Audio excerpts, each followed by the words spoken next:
हमारे साथ हमारे मैनेजिंग एडिटर राणा यशवंत इस वक्त सीधे न्यूज रूम से जुड़ रहे हैं। राणा यशवंत, आप भी सवाल पूछ सकते हैं अगर चाहें तो उदित राज जी से। नहीं आंचल, चूंकि बहुत देर से मैं सुन रहा था, मुझे लगा कि 2-4 मिनट के लिए मैं आ जाऊं, अपनी बात जरूर रखूं। उदित राज जी हैं और पीएल पुनिया साहब हैं। मेरा कहना ये सिर्फ है कि इस देश में जो राजनीति है, दलित राजनीति, दलित विमर्श, दलित चेतना और दलित उत्थान, ये 4 अलग अलग स्तंभ हैं, एक नहीं है। आप जो अपने राजनीतिक फायदे के लिए दलितों को वोट बैंक में तब्दील कर रखना चाहते हैं, उसके लिए तरह तरह के तर्क गढ़ते हैं। अगर दलित हिंसा को जायज ठहराने की कोशिश की जाती है, ठीक वैसे ही है जैसे महाराष्ट्र में मराठा राजनेता जो होते हैं वो मराठा हिंसा को सही ठहराते हैं, हरियाणा में जाट राजनेता जो होते हैं वो जाट हिंसा को सही ठहराते हैं। आप हिंसा को सही ठहरा करके अपने वोट बैंक को जायज ठहराने की लगातार कोशिश करते हैं। राणा जी, अभी तो ये बीजेपी और कांग्रेस जब बोल रहे थे तो ये समझ ही नहीं आ रहा था कि कौन सी पार्टी का है, क्योंकि लगभग सेम लाइन टो कर रहे थे दोनों के दोनों। आंचल, सबने अपने चेहरे पाल रखे लोग हैं। दलित राजनीति का दलित उत्थान से कोई लेना देना नहीं है। जैसे बैकवर्ड राजनेताओं का बैकवर्ड राजनीति से बैकवर्ड के उत्थान का कोई लेना देना नहीं है। किए जाएंगे तो ठीक नहीं। इस देश का संविधान बार बार कहता है कि हर आदमी नागरिक है, लेकिन कोई भी पार्टी जो सत्ता में हो या सत्ता में ना हो, हर बार कोशिश करती है कि उसकी जाति के लोग, उसके समुदाय के लोग, उसके वोट बैंक के लोग वही बने रहें। दलितों के दलित बने रहने में ही दलित राजनेताओं की भलाई है। उन तमाम लोगों की दुकान चलती रहती है जो दलित विमर्श की बात करते हैं, दलित चेतना की बात करते हैं, दलित उत्थान की बात करते हैं, दलित राजनीति की बात करते हैं कि दलित का बने रहना। डॉक्टर उदित राज जवाब, डॉक्टर उदित राज जवाब, डॉक्टर उदित राज जवाब सही है। आरोप लगा रहे ये आरोप लगा रहे गलत क्या है, भ्रांत है ये, जिनको अनुमान नहीं है दलितों की पीड़ा का अनुभव, वही ऐसी बात करते हैं। अरे पुनिया जी, आप जवाब देने दीजिए। उदित राज जी, में 1 मिनट, इस विमर्श से मेरा बहुत टकराव रहा है कि आप दलित नहीं हैं तो दलित दर्द को नहीं जान सकते हैं। ये स्त्री विमर्श और दलित विमर्श जो रहा है ना, कि आप स्त्री नहीं है तो स्त्री की पीड़ा नहीं जानते हैं, दलित नहीं है तो दलित का दर्द नहीं जानते हैं, इससे मेरा कोई लेना देना नहीं है। मैं इससे सहमत हूं ही नहीं। लेकिन मैं ये जानता हूं कि मायावती, रामविलास पासवान, उदित राज जैसे लोग जो दलितों की राजनीति करते रहे हैं, उन्होंने दलितों का भला किया क्या? सर, मेरा सवाल आपसे है, मेरा सवाल जायज है। जवाब देखिए, न उदित राज में, न पीएल पुनिया में, न मायावती में, न पासवान में किसी की औकात नहीं है कि हम दलितों की भला कर सके। हम कौन सा, हमारे पास सत्ता है भाई? हमारी क्या औकात है? सुप्रीम कोर्ट अपर कास्ट के पास में, मीडिया अपर कास्ट में, कॉर्पोरेट हाउसेस सारे अपर कास्ट के हैं, सारी मशीनरी अपर कास्ट का है, सारा सिस्टम, इस देश का गवर्नेंस सिस्टम अपर कास्ट का। दलितों को हम कैसे गरीब रख सकते हैं? अरे उठाने का काम तो आप ही लोग कर सकते हो भाई। सारे सेक्रेटरीज है गवर्नमेंट ऑफ इंडिया का। उदित राज, आप सांसद हैं, कानून बनाना आपका काम है। हमारी क्या औकात है? हमारी उदित जी की औकात, हमारी क्या औकात? उदित जी, मैं आपके पुनिया जी की भी क्या औकात है कि हम लोग उठा देंगे? अरे ये गलत, उदित जी ये गलत। नीति आयोग चलाने वाले आप लोग, एक चर्चा उदित जी चलाने वाले आप, बुद्धिजीवी आप भी, अखबार चलाने वाले आप हैं। हम लोगों को क्या है इस देश में भाई? कानून बनाने का काम आपका है।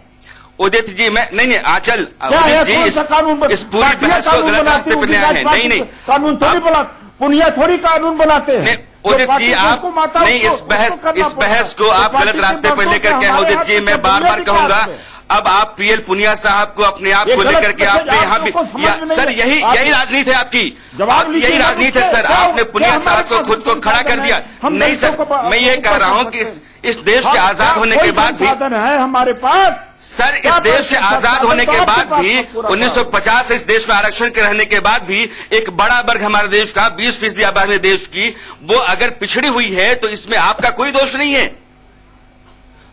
इस देश का राष्ट्रपति बना देते हैं आप, हमारा कोई दोष इस देश में लोकसभा स्पीकर बना देते हैं। अरे सर, इस देश की इतनी बड़ी आबादी में से आप आइकॉन ढूंढते हैं। अभी दिलीप जी कह रहे थे छीन लेती है सर, आप डेकोरेटिव छीन लेती है सर, आप डेकोरेटिव पीसेस में दलितों को क्या अखबार, सर आप डेकोरेटिव पीसेस में यकीन करते हैं। एक राष्ट्रपति बना दिया गया, आप संतुष्ट हो गए।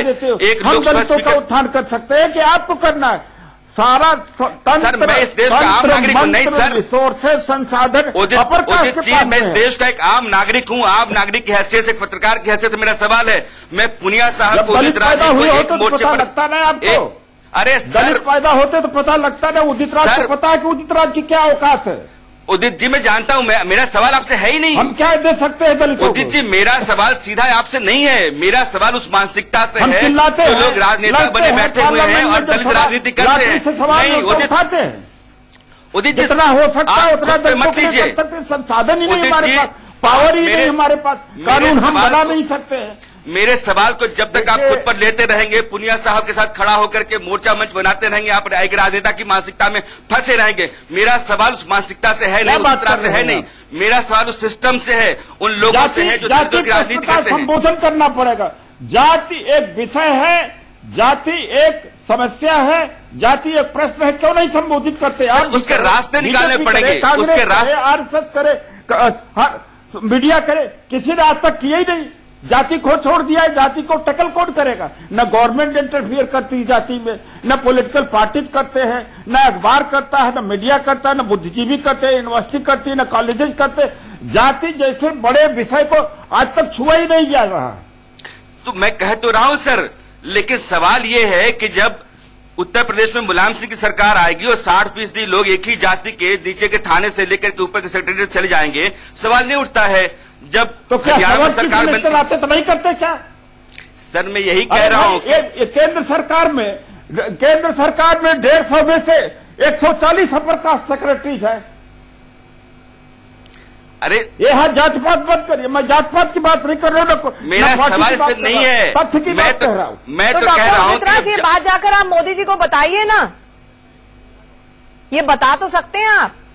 और पुनिया साहब, आप इतने साल से आरक्षण दिया जा रहा है, ट्रिकल डाउन इफेक्ट की बात हो रही है, लेकिन अगर दलितों का उत्थान हो ही नहीं रहा है तो ये सारी मीनिंगलेस एक्सरसाइज है कि पुलिस बनी रहती है। जो भी उत्थान हुआ आरक्षण से हुआ, वो भी नहीं लागू होने जो प्राइवेटाइजेशन हो रहा है, अब आउटसोर्सिंग हो रही है, सारी सरकार प्राइवेटाइजेशन में लगी है, आउटसोर्सिंग में लगी। आप यहाँ पर बंद है, यहाँ पर ये आरक्षण जो भी मिला वो छीना जा रहा है। में रह के ये इस तरह से नहीं चलेगा। मेरा मतलब ये आप सवाल को समझिए। नहीं लेकिन सर, ये दलित समाज साहब, ट्रिकल डाउन इफेक्ट जो बताया गया गलत है। ट्रिकल डाउन इफेक्ट जो बताया गया आरक्षण को लेकर, और अभी तक लेके, और अगर नहीं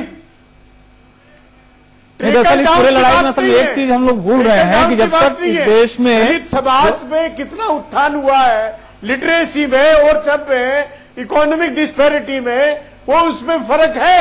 लेकिन एक कर देना कि सब नेता बेकार हैं और दलित समाज का कुछ हुआ ही नहीं है, तो क्या अकेले दलित समाज के नेताओं का ही दायित्व है दलित समाज को उत्थान करने के लिए? क्या एक नागरिक के हमारे से संविधान में विश्वास रखने वाले लोगों को उनको आगे आना नहीं चाहिए?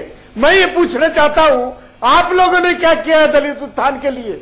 हम जो अपने से जो कर सकते थे वो किया और करते रहेंगे, जरूर करते रहेंगे। हम अपनी जिम्मेवारी छੱडते नहीं है, लेकिन ये अकेले दलित समाज से संबंधित नेताओं की जिम्मेवारी नहीं है।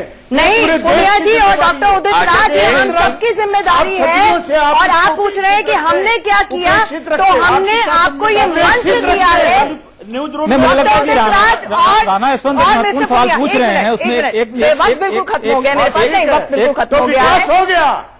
विकास हो गया, पुनिया साहब, दलित उत्थान हो गया, आपके हिसाब से उत्थान हो गया। देखिए, इंस्टीट्यूशन के तौर पर पॉलिटिक्स अकेला इंस्टीट्यूशन है जहां दलितों को कुछ हिस्सेदारी है, इसलिए मुझे लगता है कि राजनीति को लेकर इतनी तीखी बातें की जाती है। बाकी सारे इंस्टीट्यूशन, जो जुडिशरी हो, मीडिया हो, लेकिन पुनिया साहब, आप वहाँ हिस्सेदारी नहीं है। हम आपके ऊपर सवाल इंडिविजुअल लेवल पर नहीं उठा रहे हैं, हमारा ये कहना है कि ये कहना है कि साहब कुछ भी नहीं हुआ दलित उत्थान। अरे पुनिया साहब, ये कहा ही नहीं गया, सड़क पर पुनिया साहब ये कहा ही नहीं गया कि दलितों का कुछ भी नहीं हुआ। मैंने सिर्फ ये कहा है कि एक बड़ी आबादी को उसके हालात में बनाए रखने की एक राजनीति होती है।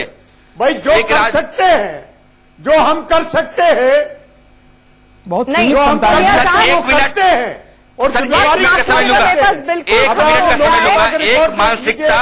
एक मानसिकता जो खराब की जाती है, दलित इश्यूज को, जिन मुद्दों को उठा रहे हैं, हमने उठाया है। बिल्कुल पुनिया साहब, आपने उठाया, आपका बहुत बहुत शुक्रिया। और हमने भी आपको मंच दिया क्योंकि दलित उत्थान की जो बात हो रही है, डॉक्टर उदित राज और पीएल पुनिया साहब, आप अकेले नहीं है, राणा यशवंत, आंचल आनंद, अनुज गुप्ता जी और साथ ही साथ दिलीप चंद्र मंडल, हम आपके साथ हैं। लेकिन सवाल यही है, उसको समझिए, सवाल यही है कि जब इस तरह की हिंसा भड़कती है तो कई सवाल पुलिस प्रशासन व्यवस्था पर उठते हैं, और वो सवाल उठाना हमारा काम है, हम आगे भी उठाते रहेंगे।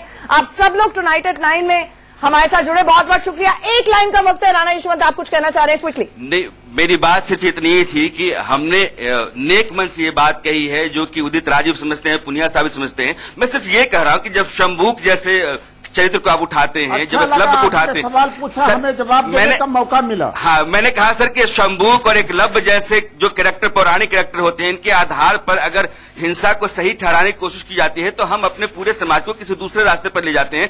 वहां भी आप लोगों की आवाज इतनी ही मजबूत होनी चाहिए। बहुत बहुत शुक्रिया सर। आप सब लोग हमारे साथ इस चर्चा में जुड़े, बहुत बहुत शुक्रिया। इंडिया न्यूज पर खबरों का सिलसिला जारी है, बने रहिए हमारे साथ।